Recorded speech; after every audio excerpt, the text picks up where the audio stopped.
Welcome to the First Cut Podcast. I'm Rick Gaiman, and this is your Wyndham Championship recap episode. Joining me, first of all, Kyle Puerto gets a week off. Unbelievable. Joining me for this evening, it's Greg Ducharme. What up, Greg? What a day. It's very exciting. I can't believe this Jim Herman guy. He is unbelievable. I can't wait to talk about it. We're going to get into that. But joining us also all the way from Greensboro, North Carolina, it's Mark Himmelman. Hey, Mark. Kyle's lucky he's got a week off. The way this today panned out. Yeah, it was a fantastic day. It was cool to be a part of it. Sedgefield is a great golf course, great venue. Donald Ross. Weather was finally good. It was a little cooler than normal, which was heavenly. And so it's been a good day so far. Thank you. All right, well, let's jump into it. Let's do it. Let's do Driving the Tour presented by Volvo, and it was Jim Herman who takes down the Wyndham Championship at 21 under par. Greg, I know you are excited about this guy's story.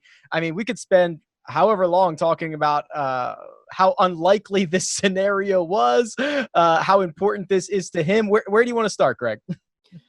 Well, I'm not sure. There were so many great shots that he hit. I mean, so we can get into some of the stats that he had. He played great golf, no doubt about it. But the amazing thing to me about Jim Herman is this is a guy, I mean, think about all these other, he's got 3 PGA Tour wins now. There are many players out there who are far more talented than Jim Herman who don't have 3 wins and may never get to 3 wins. This is a guy who's missed 92 cuts in his career. He's missed 11 cuts this season. He's got 3 wins on the PGA Tour. But the amazing thing is this was his 10th top 10. So 30% of the time he finishes in the top 10, he wins. That's amazing. Like some people just have a nose for it, and Jim Herman does. It's so impressive to me.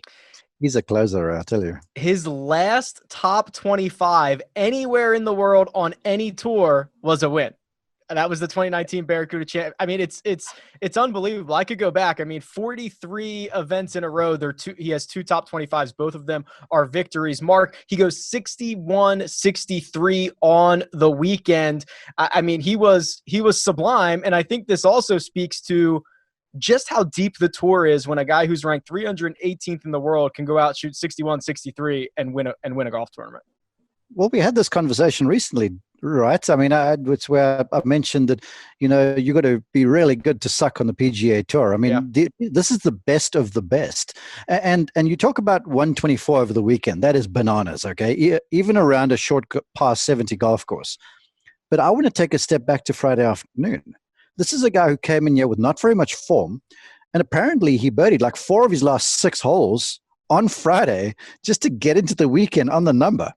And that to me is just the beauty of golf where, we've said it on this podcast that they cash checks on the weekend. Thursday, Friday is important. You can lose it then.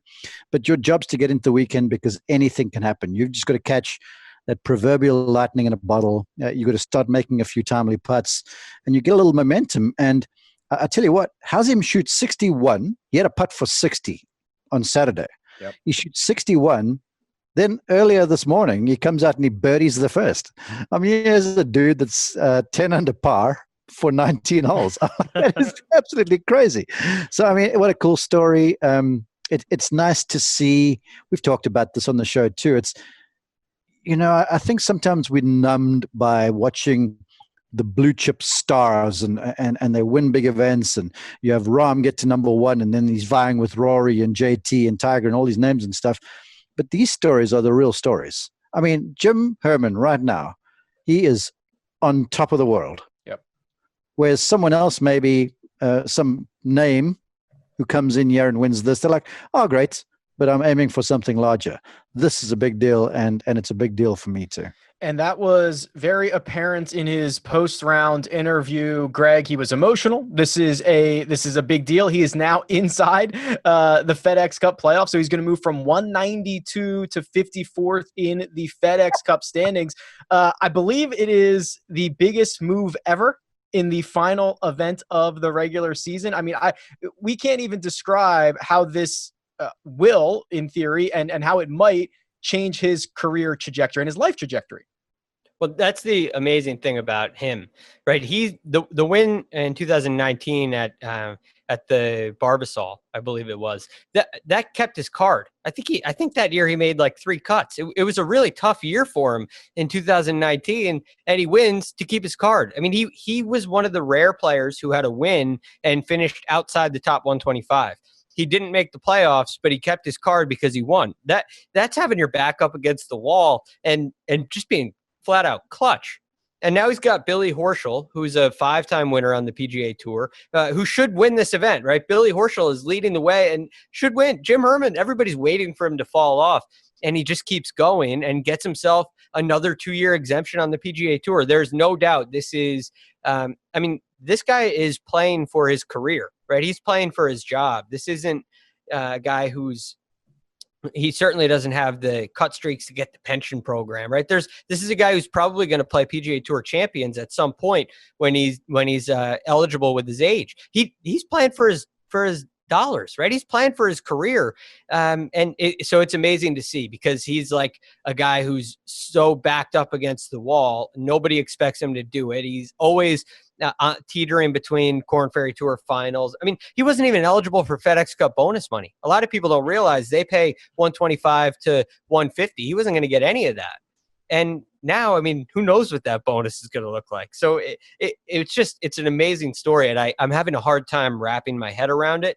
But this is, as Mark said, this is a story that really means something, and it has a lot of value. It's why we love golf. You know, it's the beauty about this mercurial game that we are all passionate about, that we're all fans of, that we play, that, you know, we're fortunate to work in. I mean, this is what everyone practices for. And speaking of that, here's a guy who comes in here who didn't have very good form, as mentioned, and, you know, it doesn't stop them from working. And when you're practicing, sure, you practice to win, right? But you practice to be able to hit the shots under pressure. That's what really the goal is. And this guy delivered. I didn't have his group. He was one in front of me, but he delivered a few shots there on the back nine that were out of the top drawer. Yes. The wedge shot he hit into 17. Everyone is like, it's just a wedge shot. It's just 100 and whatever yards it is. You're off a hanging lie. The green looks like a tabletop in front of you with an infinity edge. You have people spinning the thing off the green left and right. And you got the adrenaline surging through your body. And you haven't been playing very well, so you got this mental mishmash going on in your head, and now you're trying to win. This guy fires a dart in there, little off speed. That I looked at this, I was like, wowzer. But you'll talk about putts made, you'll talk about drives hit, blah, blah. That wedge on 17 with a freaking, I mean, he was one leg up, one leg down. It was crazy. Okay, game. Mark, how about this? I want to ask you how hard 18 was playing on Sunday. Yeah, the two shots he hit on 18, I think his drive didn't get more than, I think it was 34 feet off the ground. And then he just hits this like swinging, I don't even know what club he hit into the middle of the green there on 18. And I'm thinking this guy's got ice in his veins. Nick Faldo had the best call, because the trajectory, the pro trad junkies, you know, those pro tracer things they're gonna be playing this all over social media, where the thing was head high, knee high to a grasshopper. Yeah. And Faldo goes, you don't yell 4, you shout jump. That's how low the thing is. So he's fired this low hard cut out there. It ran down the fairway, and from there off a downhill lie to a green above you that's got buried elephants everywhere. This thing's tilted in every which way. He's fired the 5-iron in there to about 10 feet behind the flag. I mean, this is absolutely crazy. Now, 5-iron, again, this is where statistics get tossed out the window, because a 5-iron's a 5-iron's a 5-iron. But yeah, you got a 5-iron off a downhill hanging lie to a target that's a good 20 yards above you. That is just, it's off the charts difficult. And like you say, he's got ice in the veins, and that's why we practice, to be able to do that stuff, because those 2 shots, they will stick in the back of his mind for a long time. And that's the kind of stuff, to me, that almost helps you to take that next step, because the next step isn't getting better. The next step is just being in that position more often. You know, eliminating the odd bogey, eliminating the odd penalty shot. It's fine margins out here, and he can take that stuff to the bank with him. And deposit that in the confidence bank. Here's the capper on Jim Herman. Sunday at the PGA Championship, the worst score in the entire field goes out, wins the golf tournament the next week, because golf is a crazy game. Greg, let's turn our attention to Billy Horschel. You mentioned probably should have won this golf tournament, right? Or this was what we were expecting. Jim Herman won this golf tournament, let's be clear. But Billy Horschel, the big name at the top of the leaderboard, the guy that I think most people would have assumed was eventually going to win this golf tournament. He played great, 66, 64, 65, 65. It's Billy Horschel's season. This is the time of year we know he likes. What'd you see from him today? I saw a lot of great stuff, right? The guy's a competitor. This is one of those situations where you're coming down the stretch and the guy that should win, look, I mean, he makes bogey at 16, which was kind of tough. And that's where this gets a little difficult. But to me, the situation, like Billy Horschel handles his moments. He gives himself two great looks on 17 and 18 for birdies. He makes both of them, he wins. He makes one of them, he's in a playoff. Unfortunately, he misses both of them. But he hit great shots all day. I mean, you go back to the front nine, and the shot that he hit on number 5, I mean, 4, 5, and 6 were unreal. So he was oozing with confidence, and he was just extremely impressive. And he had a look on him, and the lead kept changing. It would be 2, and then it was 1, and then he was tied, and it just kept fluctuating back and forth. And to hang in there and follow up some of these shots, somebody gets really close to him, he answers with a birdie at 8. That was the one that really stuck out to me. Jim Herman made birdie at 8, and then he steps up right behind him and makes birdie at 8, which was just fantastic. So look, there's definitely a couple shots that he let get away. And if you're Billy Horschel going home tonight, you're thinking, I let that tournament go. And he may have done that, but look, this is no choke job. This is kind of the way things go on the PGA Tour. And I think Billy did everything he had to do to give himself a chance to win. And that's what you're looking for. You're looking for a chance to win. And he had 2 putts on the last 2 holes to do it. And it didn't go in this week. Billy Horschel is in fine fettle right now. I had the guy for 2 days over the weekend. He hit every shot he needed to. High, low, draw, fade. The putting stroke looks smooth. He could have sharpened up around the greens a little bit more, but Greg highlighted all the fantastic shots he hit. I sadly just want to pinpoint 2, and those were ones that were missed in the wrong places. Mm-hmm. First off, on 9, he's finally hit a bad shot the entire front 9 there, and he misses it out to the right-hand side, gets relief from the cart path, and he misses the left hole location left. The only place that you can't miss. And I feel like even though he played a really good back 9, that's where he sort of stalled the momentum, because up to there he was 4 under through 8, hadn't missed a shot. Then he settles down and he makes a good par on 10. It's an unreal shot into 11 and misses. So now he was the guy to beat. Then all of a sudden, he wasn't the guy to beat. And it's amazing how just with one shot where he short-sighted himself, that things have gone in the wrong direction. Then he battles back beautifully. And then the 8-iron on 16, the par 3 down the hill. That was another miss where all he's got to do is iron that out. And what I'm getting the sense for right now is this guy's a postseason playoffs player. We've seen him do this before in 13 en route to that FedEx Cup. At Deutsche Bank, I had the final group for radio. He had 6-iron into final green, hits it fat in the water, makes a bogey, loses by 1. Travels to, we talked about this, over to Denver, wins Cherry Hills over there, wins BMW, goes to Eastlake, wins the whole bang shoot. Billy Horschel looks like that guy right now. Yeah. I mean, it's unbelievable how well he's playing. He looks dialed in. Mark, you were up close and personal. I want to talk about 16 real quick. You mentioned, so his ball, I got a lot of tweets about this. His ball gets embedded above the bunker, kind of in that bank or whatever you want to call it there. He gets free relief from that embedded ball, which is a relatively new rule, right? I thought you used to only get embedded ball relief in the closely mown areas, but now it's like the general area. It's always been through the green. Okay. And if it wasn't through the green, there'd typically be a local rule to say if the ball plugs, you're allowed relief. I mean, we've seen that with Koepka here recently. We blew the thing miles right in the fescue and said, hey, this ball's plugged over here. And they're like, fine, you take a drop, remember that? Right. And you get a club length from the thing now, and he dropped it out of the fescue. So that's a bit of rub of the green there. I truly was surprised because during the break, I was talking to Frank. And I was like, I think this is a great break because you can't drop the ball into a penalty area. Right. So he's going to get to place it. And I didn't think it was that hard a shot. And he didn't hit that second as good as what I figured he could have, and makes the soft bogey there after an 8-iron off a tee. So Rick, as you were saying about that, in what used to be a hazard, you couldn't get any relief from an embedded ball, but you could in the rough. So through the green, as Mark said. So any hazard, which includes a bunker, you can't get relief from. Penalty areas now, I don't believe you get relief from that in penalty areas now. So that may have been the discrepancy there. Well, and that the Brooks Koepka fescue example is a perfect one, because if you get it there, you better get it everywhere. Right. Because I know Twitter was like, why is he getting to drop this for free over here? And I'm like, I don't know, we'll figure it out. But did you hear what he said? Did you hear what he said? Can I drop it in the bucket? What can I put in your pocket? Yeah, what can I put in your pocket? I got a kick out of that. He's the best. Thing. Yeah. He was very animated the whole day with a great attitude, incidentally. Yeah. I mean, I was curious when I heard that quip, why you'd want it in the bunker. I still thought placing the thing on that upslope, the slope's going to elevate the ball. You don't even have to build loft into the club face. You just got to strike one halfway decent. And the effort he made over there, I think he'll rue that second shot. Yeah, it wasn't his best.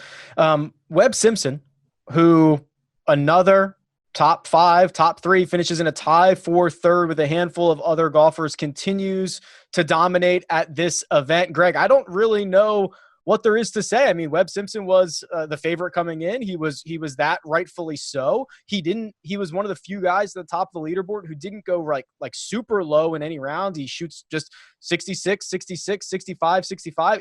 He's just unbelievable. I cannot overstate how solid Webb Simpson is. After he made bogey at 1, he kind of became forgotten. Nobody was really thinking about Webb, and all of a sudden you're at 12 under, and now you're way back at 12 under. And all of a sudden, I mean, he just goes on like a birdie barrage, but it's not, because it's Webb. That's just what he does. He just starts picking away at birdies, right? Birdies at 4, 7, 8. Okay, there we go. All of a sudden, after the bogey at 1, it's a 33. And then Webb Simpson just closes. He does it every single week, it seems. And so there's no quitting him. There's no give up. And he just continues to make birdies throughout the entirety of a tournament. And this was kind of the theme of the week to me, where it was maybe a little bit of a slow start. We remember on Thursday, started off with a double bogey before he made a birdie or anything else. And all of a sudden, like you said, Rick, 66, 66, 65, 65. Doesn't matter how he starts. This is just what Webb Simpson shoots. He's unbelievable. This is now 4 straight trips to Wyndham with top 3 finishes. It's amazing. For the one and done people listening to this podcast, holster Webb Simpson until the Wyndham. I've done this for 3 years straight. It always pays dividends. I mean, you can roll out of bed and shoot 66 around this place. It's crazy. Is there another? Okay, so real quick sidebar on one and done. Is there another golfer that is a perfect fit for a course? So first that comes to mind is like Bubba at Riviera, or maybe Hideki at the Waste Management. Like is Webb at Wyndham like the single best fit of anybody on tour at any course? Yes. Yeah, I would say so. I would counter with Rory at Eastlake. Okay. Rory at Eastlake. Who I'm saving. Jacob, we've got to figure out the points in our one and done league. Rory at Eastlake, but Webb at Wyndham. I mean, we joke, but the guy named his 3rd child after the tournament. Yeah. That's going to tell you something. I love it. Siwoo Kim, the big woo-woo, as we've been calling him. I don't think I heard that on the telecast, Mark. I think you missed out on that opportunity. Well, I didn't have him. I would have. If I had his group, I would have said the big woo-woo. There you go. Greg, we'll start with you here. 2 shots clear heading into Sunday. What seems like every single week, someone on the PGA Tour has a 2-shot lead or a 3-shot lead on Sunday, and it goes away very quickly, and a lot of things can happen.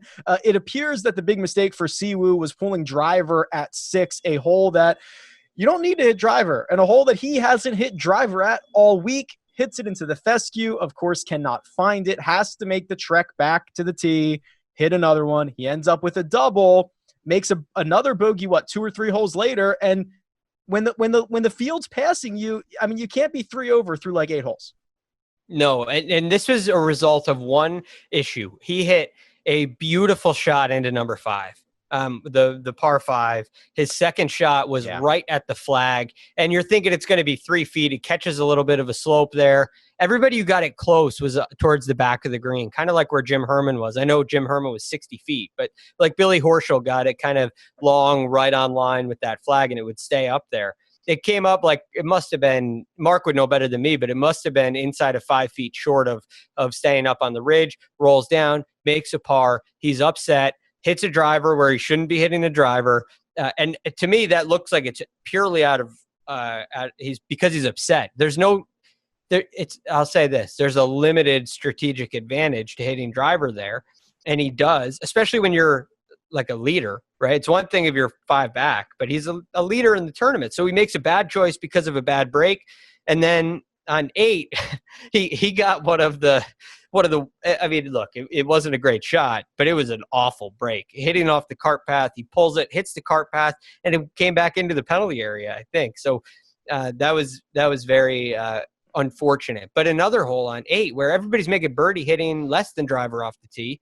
He's hitting driver again. It seemed like he got a little flustered, and it took him 8 holes to get himself back into form, like to calm down a little bit. And then he played some golf coming in. The big woo-woo made a big boo-boo. Okay. There it is. Thank you. I mean, I remember listening to the show, and I hear Franco on 6T, Frank Nobler, that is. He goes, well, he's pulled driver. And then he starts asking Dottie, who had the group, he goes, what's the carry? Because there's that little river that runs across the fairway. And it was like 310 to cover that or whatever. And the fairway up there is narrow, and there's fairway bunkers there. And there's, to Greg's point, limited statistical advantage. So I'm surprised he pulled driver. Driver on 8 I can forgive, because then you're trying to force the issue. You've looked at a leaderboard on 7 probably, and you've seen Billy Horschel just go bananas because he made like birdie, eagle, something birdie, and all of a sudden you're 3 back. So I can see forcing the issue on 8 off the tee. That's forgivable. Driver off 6, that was downright silly. And so I was really surprised at that. But again, you've got to give credit where it's due, because the guy battles back in the back 9 and becomes a factor again.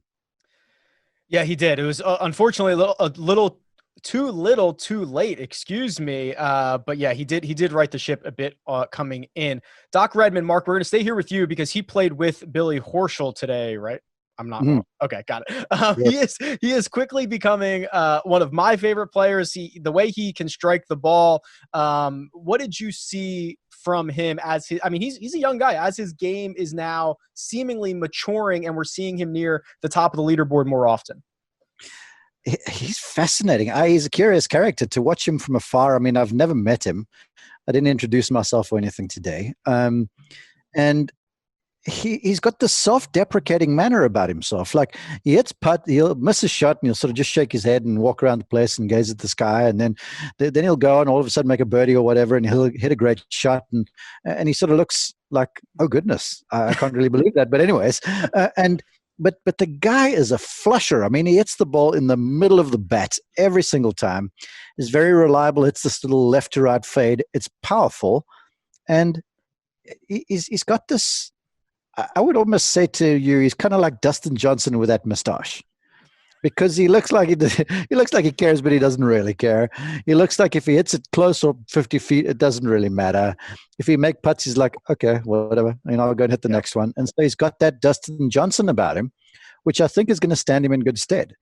Because, all these youngsters, everyone's popping out and everyone's commenting in their social media and stuff, where it looks like Doc Redmond doesn't give a stuff whatsoever. He comes off the 18th green and missing that birdie putts. He walked past people. He's sort of not shaking hands, fist bumping. And it's like, hey, how you doing? Thanks very much. I mean, he's just so easygoing. It was enviable. Yeah, I actually had him on my podcast after Rocket Mortgage, and he was like the most even keel, down to earth. Yeah. Like I couldn't get him riled up if I tried. But he's I'm very interested and excited to see. He's going to make his first playoff appearance next week, so that'll be cool to see. I want to say this real fast. I mean, the name Doc. I don't know what his first name is. Do you know what his name is? It's Doc. It is not short for anything. Are you kidding me? Yeah. I mean, this is Hollywood. I'm thinking of Doc Holliday and a cowboy hat or something. I mean, this is Doc Redman. That is the name. That's a legend's name over there. His sister also has a very unique name too. I cannot remember what it is off the top of my head, but it is Doc and it is not short for anything. Yeah. Good stuff. Kevin Kisner, Greg, not going to be his first playoffs next week. This guy seems to be peaking at the right time. 3 consecutive weeks now. He has improved his finish. He goes T25 at FedEx St. Jude. He goes T19 at the PGA, and then he just goes out and shoots, finishes T3 here this week. I mean, the guy is playing well at the right time. Great final round. That back 9 that he played was fantastic. Another one of the guys that kind of sneaks his way up there, making 4 birdies, plays it bogey free. And he was known for the putting drill that he was doing, which, standing up on, basically working on his balance in the putting, which is something I haven't seen much of, especially with the straps on the shoes and being that far elevated and actually rolling putts. It was very interesting to see. It surprised me a little bit because he's such a great putter, and he showed it again. I mean, he really rolled the rock this week once again. So let me see where he was. Yeah, he was 23rd in strokes gained putting, but he made 100 feet of putts today, which was really nice. But the best thing about Kiz's game this week was what he did with his approach game. And when Kiz gets the irons going, he's really dangerous because he can fill it up. And when he doesn't have to fill it up, when he doesn't rely on the putter, he can be really good. He's a bulldog, a great competitor, and definitely a player to watch, especially at TPC Boston. While a lot of big names and a lot of long hitters have won there, it's not a requirement. It's not an overly long golf course. And I think a guy like Kevin Kisner could really fill it up. I mean, you think about Steve Stricker, who's had all the success he's had at TPC Boston. I think Kiz could do pretty well out there.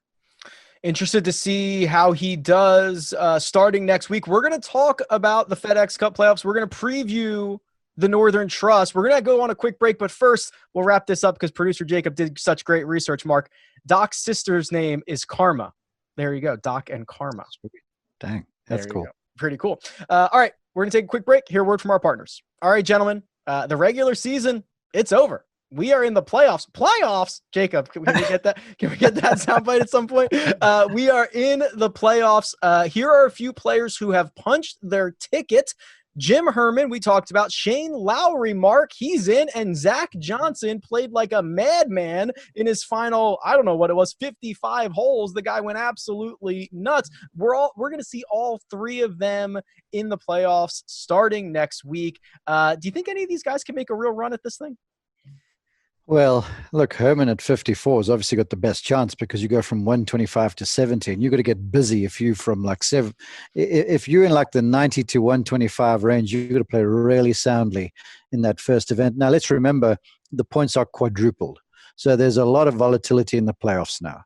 So if you're down the list in the like 100s and above, if you catch a big week, you can kind of elevate yourself into top 30. But just on the pure numbers, 54 for Jim Herman. He just needs like one really good event, and he's inside the top 30 and on his way to Eastlake. Lowry just ruined his boys' trip because apparently he and the boys were going to go to Bandon Dunes if he didn't make it to the playoffs. So, he's playing well. He's been playing well. He said as much to us this week. So maybe he'll go along because the one thing about Boston is they got a huge Irish community out there. Rory McIlroy has ridden those boys to a bunch of success around TPC Boston over there, and everyone supports them. Obviously, they won't be at the event because there's no fans. But again, when you get to Boston, you get that Irish feel about you. So we've seen what Lowry is like when he gets Ireland behind him. I mean, that sort of takes him to a different gear. I wonder if his buddies will, if they'll go to Bandon without him or if they'll cancel the trip. Greg, I got a couple guys who they're going to get a little off season here. And by little, I mean very little, because they're going to get like 3 weeks off before they can kick it back up. Fabian Gomez, he started the week inside the top 125. He gone. Russell Knox started inside. He's out. Charles Schwartzel is out. And then Sergio Garcia started this week at 134. Could not improve his position. He's probably one of the bigger names, just, right outside that top 125. So I want to get your thoughts on not seeing any of these, specifically Sergio, in the FedEx Cup playoffs. It's surprising. Look, here's the thing about this year. It's great if you get in, right? We love seeing guys get in, and you're likely going to see a run. We've kind of already seen it with Jim Herman. You're very likely to see a run. I'm not sure how much you're really going to be missing the guys that are out, and part of that is, well, they're not losing their card this year, so the risk, the effect of not getting in is mitigated to some degree, no question about it. So. Look, I mean, yeah, I love watching Charles Schwartzel play. I love Sergio is probably my favorite trajectory to watch on tour.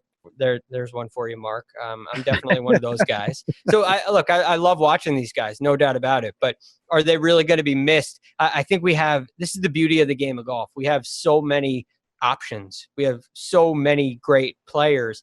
I look at a place like TPC Boston, and as I was doing a little bit of my research, looking at some of the top dogs, I mean, you got Justin Thomas, who's won here. You got Tiger, who's won here. You got Bryson, who's won here. You got Rory, who's won here twice. Patrick Reed has a bunch of top tens. I mean, you have a litany of players who are the top players in the game who have had success here at TPC Boston. So to me, when I look at a Sergio Garcia, Fabian Gomez, Charles Schwartzel, I'm not feeling like they're really going to be missed. And also, we're going to see him again next year. So kind of no harm, no foul to me.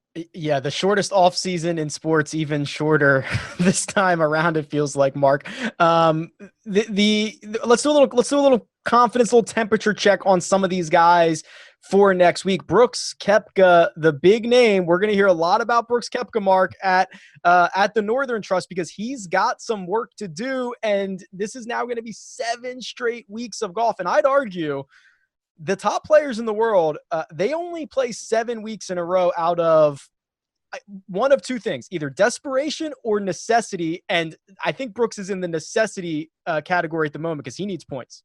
Or if there's Sungjae him. Well, that is also true.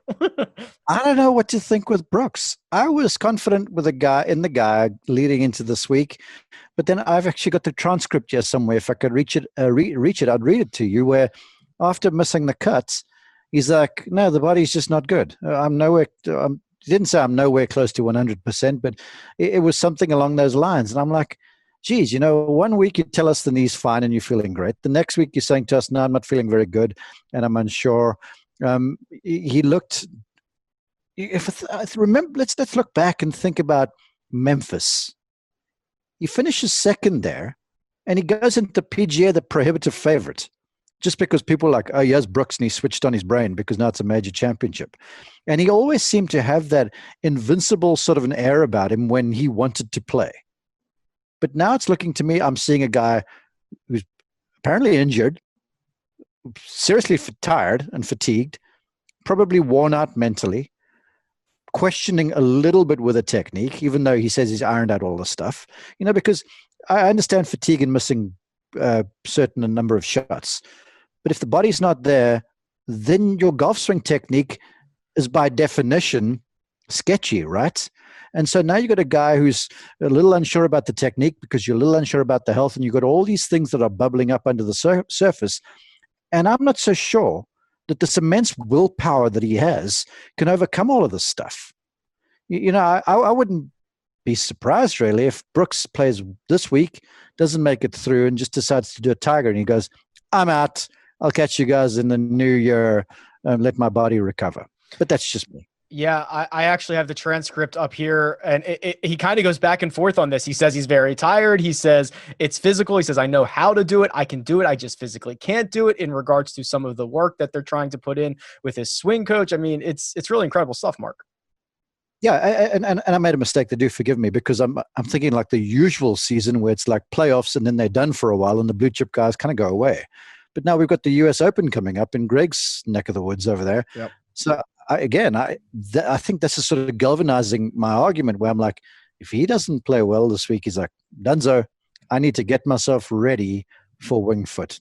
I could certainly see that, Greg. I'm sure we're going to talk about Brooks on the Monday pod, trying to figure out what the heck to do with him for fantasy purposes. But where are you temperature wise on Brooks Koepka at the moment? Well, I don't know really. I'm confused, right? Because a lot of things that Brooks has said have maybe changed. Maybe his mind has changed. I don't know. But you're right. To why do players play this many weeks in a row?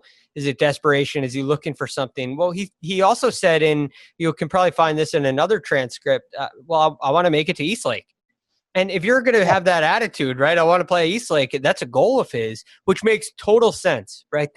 I've been hearing so much of this lately, and it's great for the FedEx Cup playoffs because the players are really starting to come around and vocalize that they are using the FedEx Cup as a measuring tool against one another. And they're measuring their games up against one another through the FedEx Cup playoffs. And if you're Brooks Koepka and you're sitting there at whatever seed you are, you're not even going to make it to the second leg, that's it. I mean, you got beat. You got beat this year, and I don't think Brooks likes that. So he wants to play in these events. They become a little bit more important. So his effort level has definitely gone up. But is this the right time for it? Is this the right strategy? Is this schedule the right way to go about doing it? I'm not so sure because if he makes it to Eastlake and he plays 9 weeks in a row, even if there are a couple missed cuts in there, and he gets 1 week off before the U.S. Open, I'm not sure that's a recipe for success. And then how much time are you going to take off before Masters, right? He's a guy who likes to play the week before a major. He's a guy that likes to kind of work his way into that major season and peak. Even if the play isn't great, he peaks for majors. He does need to play leading into it. So it's going to be a hectic fall and not a lot of time off for him. And I really think that he needs some recovery. So I agree with you, Mark, where this is one where, maybe we're thinking 2 days and that's it. Then again, it's a course you can have success at. So I don't know what to make of it. I'm confused, and largely because of the way Brooks has played and the words that he said, they're leaving me confused. Yeah, I'm with you. Boston, it gives you space off the tee.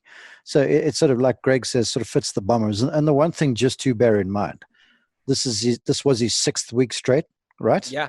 Yep. And so yes, there's only one cut left in the playoffs. That's next week.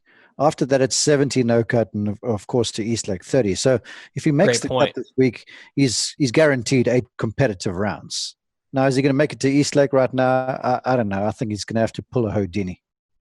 Currently, he was 92nd entering the Wyndham. He will drop. So we'll see. I don't know the calculation in front of me, but we'll see where he is on Monday morning. But he's got work to do. Mark, I'm going to bounce this one right back to you because I think it was Friday evening, Greg and I declared that Sungjae Im is back, baby, because he, after the restart, it was a grind on Sungbot. He was able to get a hard reboot. He was able to get the operating system all figured out, and he looked like Sungjae that we know and love at the Wyndham Championship.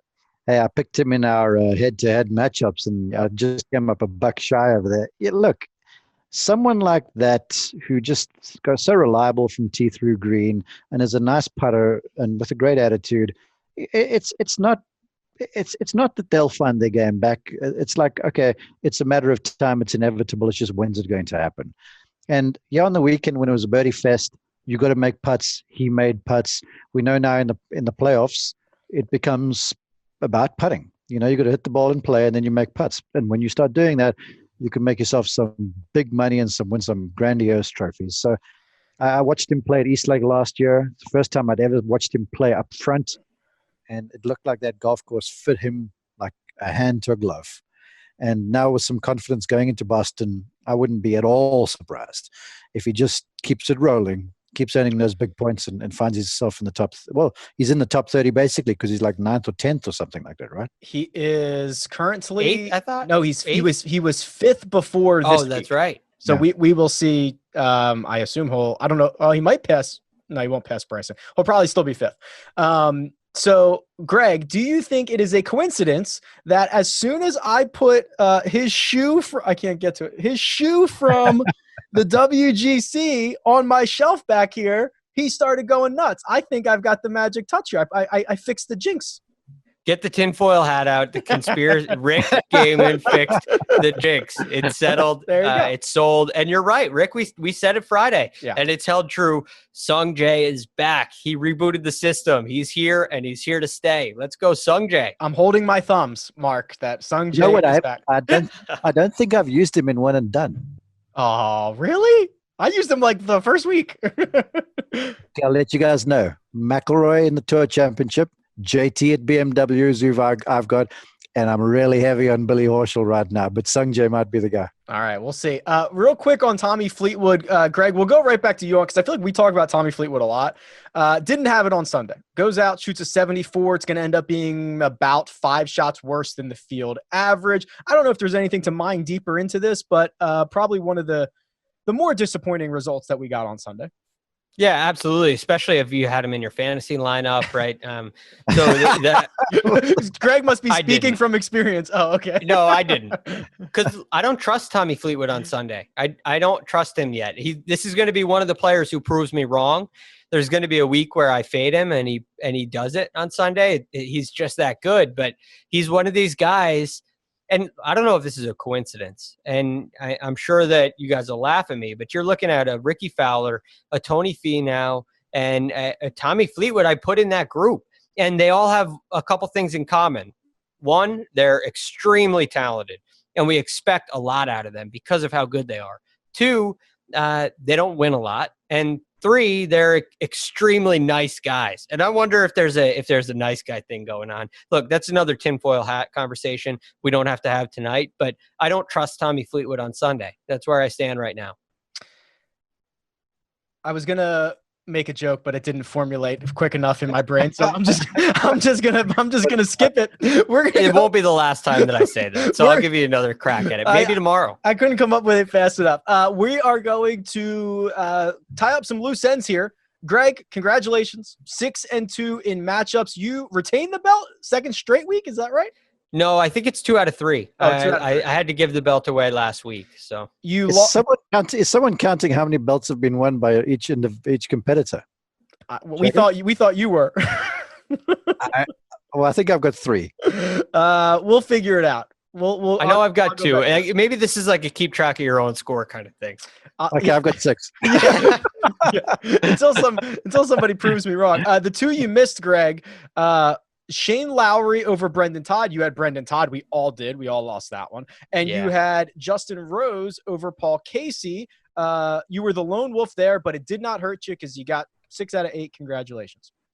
Justin Rose, man, that's a little bit disappointing, but here nor there. Happy to have the belt. Happy to retain it.